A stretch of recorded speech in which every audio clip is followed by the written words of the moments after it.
चुड़ैल की शादी। किसी गांव में राजू नाम का एक लड़का रहता था। वह अपने बड़े भाई निखिल के साथ रहता था। उनके माँ बाप बहुत समय पहले ही चल बसे थे। इस वजह से दोनों भाई को ही अकेला रहना पड़ता था। वो दोनों साथ में काम पर जाते थे। जहाँ पर वो काम करते थे वो दूसरे गांव में फैक्ट्री थी। दोनों वहाँ पर बहुत ही मेहनत से काम किया करते थे। एक दिन, अरे निखिल भाई, क्या हुआ? आज तुम काम पर नहीं जा रहे हो क्या? क्या बात है भाई, क्या हुआ है? तुम रात से कुछ परेशान से लग रहे हो और देखकर लग रहा है कि तुम्हारी तबीयत भी खराब हो रखी है। क्या बात है भाई, बताओ ना, क्या हुआ है तुम्हें? अरे राजू, क्या बताऊं, बस कल जब से काम से वापस घर आया था ना, तब से ही मेरे शरीर में बहुत तेज दर्द हो रहा है। रात को दवाई खाई थी, इसके बाद तो मेरे तबीयत और भी ज्यादा खराब हो गई है। तो सोच रहा हूँ कि आज के दिन में आराम ही कर लो घर पर। ठीक है भैया, आज आप आराम करो, मैं अकेला ही काम पर चला जाऊंगा। अगर भैया आपकी तबीयत ज्यादा खराब होने लगी तो डॉक्टर के पास चले जाना, वरना आप मुझे फोन करवा देना, मैं जल्द ही घर पर आ जाऊंगा। ठीक है ना भैया? अब बस आप आराम करो और कुछ नहीं। राजू अपने भाई के लिए खाना बनाकर काम के लिए चला जाता है।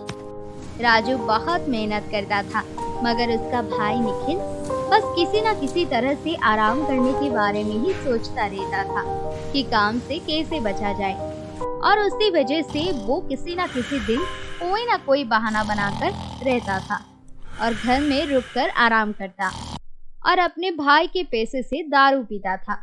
मगर इसके छोटे भाई को इस बात की जरा भी भनक नहीं थी।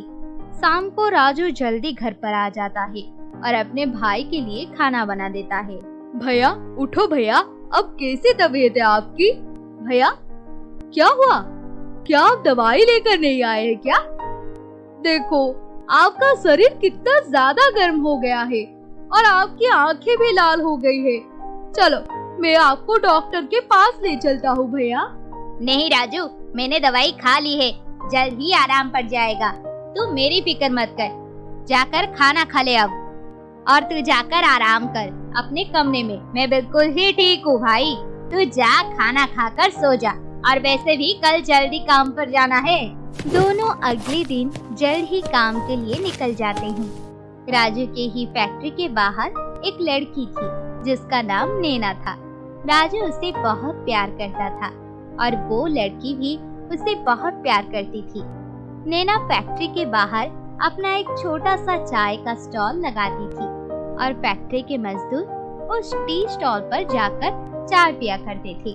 राजू भी वहाँ चाय पीने जाता था, मगर धीरे धीरे उनके बीच में प्यार बढ़ता गया। एक दिन, राजू, अब बहुत समय हो गया है, अब हम दोनों को शादी कर लेनी चाहिए। आखिर कब तक तुम मुझे ऐसे टालते रहोगे शादी के लिए? जब भी तुमसे कहती हूँ तो तुम हर बार मुझे कहते हो कि अपने भाई से पूछकर ही शादी करोगे। तो अपने भाई से कब पूछोगे? राजू, अगर तुम्हारे भैया ने मना कर दिया तो? नैना, तुम फिक्र मत कर, मैं आज ही घर जाकर अपने बड़े भैया से बात करता हूँ और उन्हें हम दोनों के बारे में सब बता दूंगा। उसके बाद वो हम दोनों की शादी कर लेंगे। और हाँ, मुझे पता है नैना कि मेरी भैया कभी भी मुझे मना नहीं करेंगे। वो मुझसे बहुत प्यार करते हैं, इसलिए मेरी खुशी में ही उनकी खुशी है, तुम देख लेना। ऐसे कहकर वो शाम को जब अपने घर पर पहुँचते हैं तो राजू अपने बड़े भाई निखिल से कहता है, भैया मुझे आपसे कुछ बताना था। भैया, मैं एक लड़की से शादी करना चाहता हूँ। आप नैना को तो जानते ही हो ना? भैया, मैं उससे ही शादी करना चाहता हूँ। भैया, आपको कोई एतराज तो नहीं है ना? राजू, तू उससे शादी करेगा, उस चाय बेचने वाली से? अरे मैं तेरी शादी के लिए अच्छी से अच्छी लड़की ढूंढूंगा, समझा ना?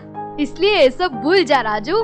भैया, मैं उससे ही शादी करूँगा, मैंने उससे वादा किया है और मैं इसे तोड़ नहीं सकता हूँ। ऐसे कहकर राजू वहाँ से चला जाता है और निखिल अपने कमरे में बैठा सोचता रहता है कि अगर राजू ने शादी कर ली तो फिर उसका भाई कभी भी उसे पैसे नहीं देगा और फिर वो पहले जैसा आराम और मौज नहीं कर पाएगा। इसलिए निखिल कुछ सोचने लग जाता है। अगले दिन राजू नैना के पास जाता है। नैना, भैया हमारी शादी के लिए मान नहीं रहे हैं। मैं चाहता हूँ कि तुम शादी के जोड़े में तैयार होकर कल सुबह मंदिर आ जाओ। हम दोनों वहीं पर शादी करेंगे और उसके बाद सारा जीवन साथ में बिताएंगे। ठीक है राजू, मैं कल सुबह तैयार होकर मंदिर में पहुंच जाऊंगी। तुम भी आ जाना। राजू, मैं तुम्हारा इंतजार करूंगी। दोनों के बीच हो रही बात को निखिल सुन लेता है और अगले ही दिन राजू मंदिर में पहुंच जाता है। नैना भी तैयार होकर रास्ते से जा ही रही होती है कि तभी उसके सिर पर डंडे से वार होता है और नैना वहीं पर मर जाती है। राजू मंदिर में इंतजार करता रहता है। रात को राजू वापस घर चला जाता है। उसके बाद से उसे नैना टी स्टॉल पर भी नहीं दिखती है। आखिर ये नैना गई तो गई कहाँ? मुझे बिना बताए ये कहाँ जा सकती है भला? कुछ दिन बीतते हैं कि गांव में एक शादी हो रही थी। लड़के का नाम सोनू था और लड़की का नाम अंजलि। दोनों शादी करने ही वाले थे कि तभी वहाँ पर नैना चुड़ैल बनकर आ जाती है और वो उस लड़की अंजलि को मार देती है। इस गांव में किसी का भी शादी नहीं होगी। अब तुम सब भी मरोगे जैसे मैं मरी थी, बिना किसी गलती के। अब इस गांव में जिस किसी की भी शादी होगी उसकी लाश इसी मंडप पे मिलेगी। सभी ये देखकर बहुत ज्यादा घबरा जाते हैं और सभी वहाँ से भाग जाते हैं। धीरे धीरे ये बात पूरे गांव में फैल जाती है, मगर किसी को इस बात पर विश्वास था तो और किसी को नहीं। गांव में एक बार फिर से किसी का शादी हो रहा था। जब दुल्हन मंडप तक पहुंचने ही वाली थी तो दोनों को नैना ने जान से मार दिया था।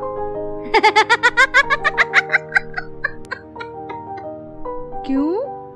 मेरी बात क्या तुम्हें मजाक लग रही थी? मैंने कहा था ना कि इस गांव में अब किसी का भी शादी नहीं हो सकती है। अब इस गांव में किसी की भी शादी नहीं होने दूंगी। सब ऐसे ही मरेंगे। तभी एक बाबा वहाँ पर आ जाते हैं और वो नैना से पूछते हैं, क्या बात है जो तू ये सब कर रही है? नैना उसे सब बता देती है कि कैसे वो शादी करने जा रही थी और किसी ने उसे पीछे से मार दिया था और तब से वो चुड़ैल बनकर घूम रही है और सभी को मौत के घाट उतार रही है। बाबा ये बात सुनकर समझ जाते हैं और वो राजू के पास जाते हैं और राजू को सारी बात समझा देते हैं। निखिल भी ये बात सुन रहा था और वो अपने भाई से कहता है, राजू तू कहीं नहीं जाएगा। वो एक चुड़ैल है, वो कुछ भी कर सकती है, समझा? तू इसके साथ कहीं भी नहीं जाएगा। तू उससे शादी करना चाहता था, इसी वजह से मैंने उसे मार दिया था। राजू ये सुनकर बहुत चौंक जाता है। ये सब उसके ही भाई ने किया था। वो बाबा के साथ चल देता है।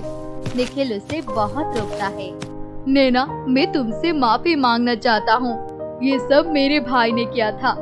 तुम्हारी मौत उन्हीं के हाथ से हुई है। नैना, मुझे माफ कर देना, मगर नैना, मैं तुमसे शादी करना चाहता हूँ। तुम उसकी सजा इन सबको क्यों दे रही हो? राजू, मैं तुमसे शादी करना चाहती थी, मगर तुमसे शादी नहीं हुई। इस वजह से मैं चुड़ैल बन गई और इन सबको मारने लगी। राजू, अब मैं तुमसे शादी जरूर करूंगी। और फिर पंडित उन दोनों की शादी कर देता है।